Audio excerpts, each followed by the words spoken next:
Praise the Lord. आप सबको जय मसीह की। खुदावन यीशु के नाम में एक बार फिर से आपको सलाम, greetings to you in Jesus mighty name. मेरे भाइयों, मेरी बहनों, एक बार फिर से मैं आज के खुदा के जिंदा कलाम में मैं आप सबको स्वागत करता हूँ। I welcome all of you in Jesus mighty name. मैं आज एक बहुत ही इम्पोर्टेंट टॉपिक पर बात करना चाहता हूँ। मुझे लगता है कि ये बहुत ही टाइमली वर्ड है, बहुत ही ज़रूरतमंद वर्ड है ये। मुझे लगता है इन दिनों में हम जवानों को इस तरह के वीडियोस को बार बार सुनने की बड़ी ज़रूरत है। और आज मैं बात करना चाहता हूँ आपसे प्रेयर के लिए। इससे पहले कि मैं आपको प्रार्थना के बारे में बताऊँ, उससे पहले मैं हमेशा की तरह आपको एक बार फिर से उत्साहित करना चाहता हूँ कि मेरे भाइयों, मेरी बहनों, परमेश्वर आपसे प्रेम करते हैं। उसका जो प्रेम है वो इसमें नहीं दिखाई देता कि हमारी प्रार्थनाओं के उत्तर कितना जल्दी आते हैं, कितना लेट आते हैं। उसके प्रेम का चिन्ह उसकी मृत्यु है। कई बार जब हम प्रार्थना करते हैं और हमें उत्तर मिलता है तो हम समझते हैं कि वो हमसे प्यार करता है, पर कभी कभी हमें उत्तर नहीं मिलता तो हमें लगता है शायद वो हमसे प्यार नहीं करता। जी नहीं, मैं आप में से हर एक को कहना चाहता हूँ, परमेश्वर का प्रेम प्रार्थनाओं पर निर्भर नहीं है। वो आपसे प्यार करता है क्योंकि ये उसका स्वभाव है, दिस इज हिज नेचर, और वो कभी बदलता नहीं है। अगर आपकी किसी प्रेयर का आंसर नहीं भी आ रहा है, स्टिल ही लव्स यू। वो आपसे अब भी प्रेम करता है। और अगर आप ये सोचते हैं कि अगर वो मुझसे प्रेम करता है तो उत्तर क्यों नहीं देता, तो मैं आपको बताना चाहता हूँ, बहुत सारी बातें जब देर से होती हैं तो उसमें से बहुत बड़ी भलाई निकलती है। खुदा ने कुछ चीज़ें जानबूझ के रोकी हैं ताकि इसमें आपकी भलाई है। वो अब नहीं, लेकिन एक दिन आप ज़रूर समझ पाएंगे। आज मैं बात करना चाहता हूँ उन लोगों के लिए जिनकी प्रेयर लाइफ बहुत ही कमज़ोर है, ख़त्म हो चुकी है, या तो आप देख रहे हैं कि आपके लिए प्रार्थना करना एक पहाड़ की तरह बन चुका है। मैं आपके सामने एक वचन रख रहा हूँ। ये वचन पहला थिस्सलुनीकियों 5 अध्याय के 17 में लिखा है। मात्र 5 अक्षर हैं इसमें। निरंतर प्रार्थना में लगे रहो। बाइबल कहती है निरंतर, बिना रुके प्रार्थना करो। परमेश्वर ने हमें हमेशा घुटनों पर बैठने के लिए नहीं कहा है, लेकिन परमेश्वर चाहता है कि ये हमारी लाइफ स्टाइल हो। जैसे एक्टर्स हैं, उनकी एक लाइफ स्टाइल है, क्रिकेटर्स हैं, उनकी एक लाइफ स्टाइल है। वो सारा दिन यही सोचते रहते हैं कि कैसे मैं अपनी फिटनेस को कायम रखूं। एक्टर्स हमेशा अपनी डाइट को कंट्रोल करते हैं ताकि वो फिट दिखे, अच्छे दिखें। वैसे ही एक क्रिश्चियन, एक मसीह व्यक्ति की ज़िंदगी इससे पहचानी जाती है कि प्रेयर उसकी एक लाइफ स्टाइल है। वो हमेशा दुआ में रहता है, वो हमेशा घुटनों पे नहीं रहता, लेकिन वो दुआ में रहता है। परमेश्वर का वचन कहता है निरंतर प्रार्थना करो। इसका मतलब एक समय निकालो, कमरा बंद करो, प्रभु से बात करो।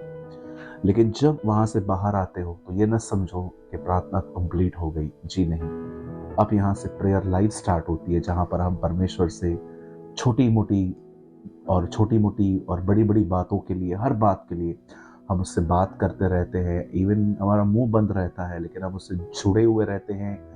हम उसके साथ सहभागिता करते रहते हैं, हमारी कम्युनिकेशन उसके साथ बनी रहती है। आज बहुत सारे लोगों की लाइफ में प्रेयर लाइफ बिल्कुल जीरो सी हो गई है। कुछ लोगों की जिंदगी में एकदम जीरो, दे नेवर प्रे। आप बाइबल में पढ़ सकते हैं इजराइली कभी प्रार्थना नहीं करते थे। आप बाइबल में पढ़ सकते हैं शाऊल के बारे में इतना नहीं लिखा है, राजा के बारे में, कि वो प्रार्थना करता था।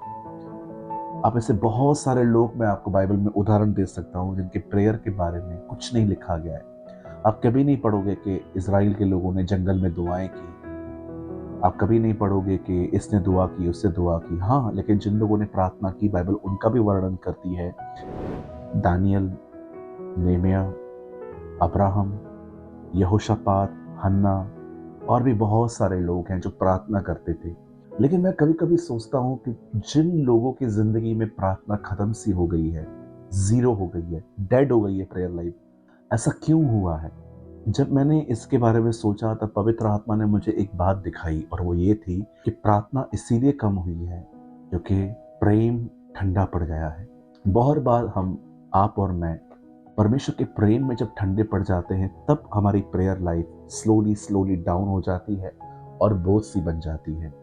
लेकिन जब हम परमेश्वर के प्रेम में बने रहते हैं, जब हम जानते हैं कि हमारा खुदा हमसे कैसी मोहब्बत रखता है, कैसे उसने मेरे और आपके लिए अपना बेटा भेजा, कैसे उसने हमारे गुनाहों के लिए मारे खाई, चाबुक खाए, कोड़े खाए, बेइज्जती सहन की, थूके खाई, कीले खाए, उसे नंगा किया गया और उसे वहां पर मारा गया, और उसने ये सब अलाउ किया अपने ऊपर। जब हम ये जानते हैं, हमारा दिल खुद ब खुद उसके लिए उठा हुआ रहता है।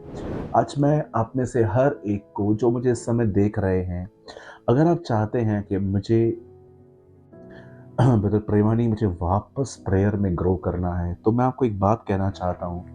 आप डायरेक्टली अगर प्रेयर में जंप मारेंगे कि अभी से मैं 1 घंटा बैठूंगा, तो मुझे लगता है ये आपको बहुत कठिन और बहुत भारी सा लगेगा। इससे अच्छा है, मैं आपको कहना चाहता हूँ, सबसे पहले आप वर्शिप में ग्रो करिए।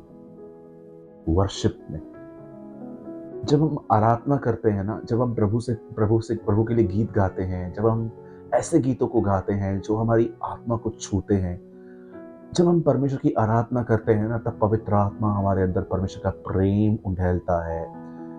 रोमियो 5:5 में लिखा है कि आत्मा के द्वारा उसका प्यार हमारे दिलों में उंडेला गया है। मैं ऑनेस्टली कहता हूँ, मेरे पास कुछ ऐसे गीत हैं, जब भी मैं अपने आप को ड्राई फील करता हूँ ना, अपने आप को सूखा सूखा फील करता हूँ, तब मैं इन गीतों को बहुत यूज़ करता हूँ। एक मेरा बहुत ही खूबसूरत जो एक सॉन्ग जो मुझे बहुत पसंद है, वो ये है, प्रभु परमेश्वर तू कितना भला है, तेरी भलाई सदा की है। एक ये सॉन्ग है। दूसरा ये सॉन्ग है, यीशु तू है महान, तेरी जय तेरी जय तेरी जय।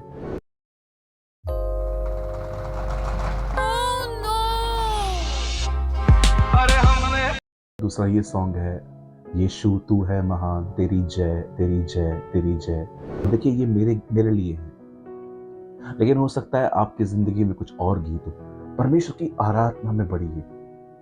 जब आप प्रभु की आराधना, उन गीतों को मत गाइए जिन गीतों में कोई मीनिंग नहीं है, जो बिल्कुल बाइबल के आउटसाइड चलते रहते हैं। जी नहीं, हर हर हर गीत वर्शिप नहीं होता। बहुत सारे गीतों में तो सिर्फ लोग म्यूजिक को एंजॉय करते हैं, जबकि लिरिक्स कुछ है ही नहीं। मैं ऐसे बहुत सारे गीतों को जानता हूँ जिनको मैं सुनता था और सिर्फ मैं म्यूजिक एंजॉय करता था। जब गिटार बजाते थे, वो पियानो बजाते थे, कीबोर्ड बजाते थे, मुझे वो अच्छा लगता था, लेकिन गीत पे मेरा इतना ध्यान नहीं जाता था। लेकिन जब मैंने वर्शिप की ट्रू मीनिंग समझी कि मैं खुदा के लिए क्या कर रहा हूँ, तब मैंने खुद गाना शुरू किया। मैं आपको कहना चाहता हूँ, अगर आपकी प्रेयर लाइफ बहुत जीरो हो चुकी है, खत्म हो चुकी है, अब सबसे पहले प्रभु के गीतों को सुनना शुरू कीजिए। जैसे जैसे आप परमेश्वर की आराधना करेंगे, आराधना करेंगे, आराधना करेंगे, पवित्र आत्मा वापस आपके अंदर परमेश्वर का प्यार उंडेलेगा, और उस प्रेम के अंदर वचन को पढ़ें, वचन के साथ बने रहें, और फिर प्रेम और वचन में मिलकर वापस प्रेयर करना स्टार्ट करें। इससे वापस प्रेयर लाइफ जो है वो रिन्यू होगी। क्योंकि हम में से बहुत सारे जो लोग हैं, वो वर्शिप को बहुत डीमोटिवेट करते हैं कि वर्शिप इतनी ज़रूरी नहीं है, सिर्फ वचन ही ज़रूरी है। बिल्कुल, मैं मानता हूँ वचन बहुत ज़रूरी है, लेकिन आप वर्शिप को डिनाई नहीं कर सकते, क्योंकि परमेश्वर ने वो रखी है। आराधना परमेश्वर ने रखी है। दाऊद आराधना करता था, क्वायर्स को लेके, गवैयों को लेके। लिखा है, तब गाने बजाने वाले 187, सैमुएल में कहाँ लिखा है, वो 187 गिने गए। इवन आप पढ़ सकते हैं कि जब यीशु का जन्म होने पर था, तो स्वर्गदूतों की एक टोली आराधना कर रही थी।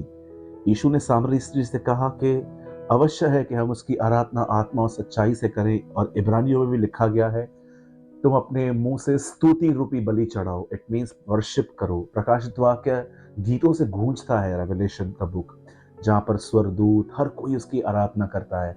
और बाइबल में कुछ भी विदाउट पर्पस नहीं आया है। There is everything is with purpose.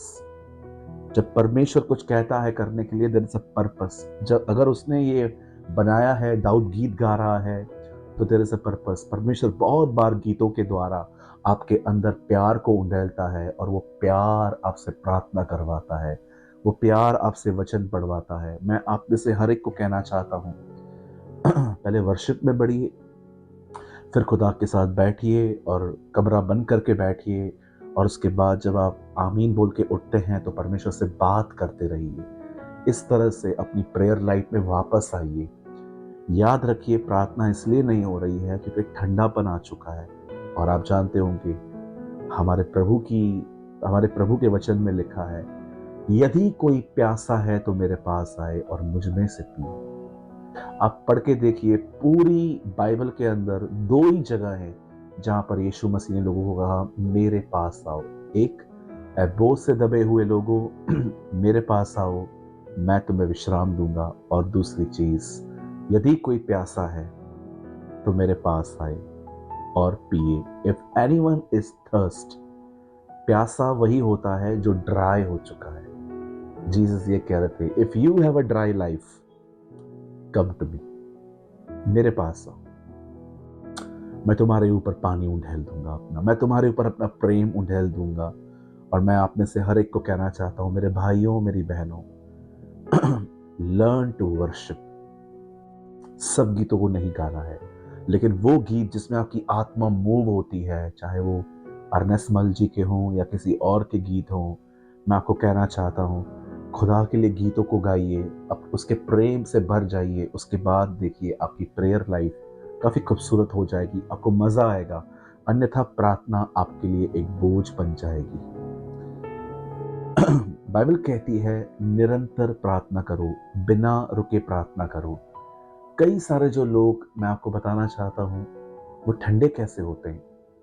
वे ठंडे इसलिए होते हैं क्योंकि जब कोई चीज उन्हें आकर्षित करती है तो वो उसकी तरफ चले जाते हैं। जैसे कि आजकल आप देखते होंगे, एक चीज जो आजकल लोग बहुत उसके लिए क्रेजी हैं, वो है रील्स। फेसबुक पे, इंस्टाग्राम के लोग 15-15, 20-20 सेकंड के रील्स रिकॉर्ड करते हैं, रिकॉर्ड करके वो वहाँ पर अपलोड करते हैं। और ये इन लोगों की लिस्ट इतनी बड़ी है कि रोज इतने लाखों करोड़ों वीडियो अपलोड होते हैं कि हम जैसे कि कुछ वीडियोस होते हैं, जैसे कि उसमें एक आदमी खाना खा रहा है और वो आपको बता रहा है कि खाना खाने के लिए यहाँ पर आ जाओ। या कभी कभी आप देखते रहेंगे कुछ लोग बहुत ज़्यादा नॉनवेज कॉमेडी, हंसाने की बातें। मैं आपको ऑनेस्टली कहना चाहता हूँ, मैं क्लीन एंटरटेनमेंट के बिल्कुल खिलाफ नहीं हूँ। अगर आप क्लीन एंटरटेनमेंट है, अगर आप ऐसी चीज़ें देखती हैं या देखते हैं जिससे आपके दिमाग में गंदगी नहीं आती, मैं इसके बिल्कुल भी खिलाफ नहीं हूँ। लेकिन कुछ चीज़ें ऐसी होती हैं जो बड़ी गंदी और बड़ी गंदगी से भरी हुई रहती हैं। एक आदमी ठंडा कैसे पड़ता है? क्योंकि वो आहिस्ते आहिस्ते इन चीज़ों में इतना घुस जाता है, वो अपने आप को दुनिया की ये बातें वो अपना खाना बना लेता है। खाते समय ये चाहिए, गाड़ी चलाते समय ये चाहिए, और किसी के फ्री बैठे हुए हैं स्टेशन पे या तो कहाँ पर भी, तो ये चाहिए। मैं आपको कहना चाहता हूँ, जितना इस दुनिया को अंदर लेंगे उतने ठंडे पड़ जाएंगे। आप हमेशा याद रखिए, आग जब तक फीड न की जाए वो कंटिन्यू नहीं जल सकती। यदि आप खुदा में जलना चाहते हो, लर्न टू फीड योरसेल्फ। आपको लगातार अपने आप को देना पड़ता है, आपको खाना देना पड़ता है खुद को। ऐसे ही कोई भी नहीं बढ़ता। सो मेरे भाइयों मेरी बहनों, मैं उम्मीद करता हूं आज आपने समझा होगा हम ठंडे क्यों पड़ते हैं और हम कैसे वापस इस ठंडेपन से निकल के एक अच्छी प्रेयर लाइफ में वापस आ सकते हैं। और याद रखिए, सदैव से शैतान यही चाहता है कि हमारी प्रार्थना जिंदगी खत्म हो। दानियल प्रार्थना कर रहा था, लोगों ने उसे पकड़ लिया। यीशु मसीह गसमनी में प्रार्थना कर रहा था, बस वो उठा और लोगों ने उसे पकड़ लिया। हमेशा हमले प्रार्थना जीवन पे होते आए हैं, क्योंकि शैतान जानता है यदि कोई प्रार्थना करेगा उसे अभिषेक मिलेगा। जब अभिषेक आएगा तो जितने बंधनों से उसने आपको बांध के रखा है वो सारे बंधन खुल जाएंगे। क्योंकि बाइबल कहती है अभिषेक के कारण जुआ तोड़ा जाता है। Learn to pray. मैंने हमेशा की तरह प्रेयर के ऊपर एक आर्टिकल लिखा है, आप चाहें तो आप हमसे वो आर्टिकल ले सकते हैं। इस समय आपकी स्क्रीन पर एक वर्ड है, सॉरी, इस समय आपकी स्क्रीन पर एक नंबर है और इस बार जो आर्टिकल है उसका नाम है निरंतर प्रार्थना, प्रे विदाउट सीजिंग। अगर आप चाहें तो आप हमें इस नंबर पर भेज सकते हैं, लिखकर निरंतर प्रार्थना करना, और हम आपको वो आर्टिकल भेज देंगे। अगर आज के वचन के द्वारा आपने आशीष पाई हो, बरकत पाई हो, या खुदा ने आपसे बात किया हो, तो अपना अनुभव जरूर कमेंट बॉक्स में बताएं ताकि हम भी उत्साहित हों। उम्मीद करता हूं आज आप ब्लेस्ड हुए होंगे। आप सबको जय मसीह की।